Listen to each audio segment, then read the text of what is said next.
Ousmane Dembélé a été sacré meilleur joueur de Ligue 1 pour la saison 2024 à 2025 lors des prestigieux trophées UNFP. Une consécration logique au terme d'une saison impressionnante, qui marque aussi un véritable tournant dans le championnat français.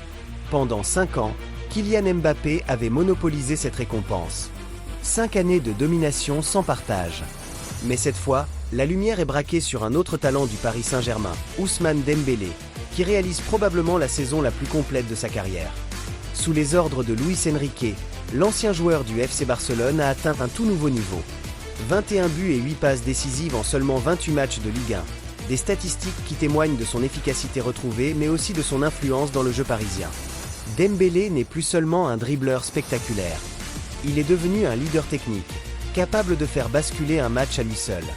Sa régularité, sa prise de responsabilité dans les moments clés, et sa complicité avec ses coéquipiers ont largement contribué à la domination du PSG cette saison. Et justement, cette domination, elle s'est aussi traduite dans les autres catégories. Luis Enrique a été désigné meilleur entraîneur, après avoir guidé le Paris Saint-Germain vers un nouveau titre de champion de France, et surtout, vers une finale de Ligue des Champions très attendue. Avec une telle dynamique, le nom de Dembélé commence à circuler sérieusement dans les discussions autour du Ballon d'Or. Certes, la concurrence est rude, mais s'il venait à briller en finale de Ligue des Champions et à offrir ce trophée au PSG, la balance pourrait clairement pencher en sa faveur. De joueur souvent critiqué pour son irrégularité, Dembélé est aujourd'hui reconnu comme l'un des attaquants les plus redoutables d'Europe. Alors, Ousmane Dembélé peut-il aller chercher le Ballon d'Or en 2025 ?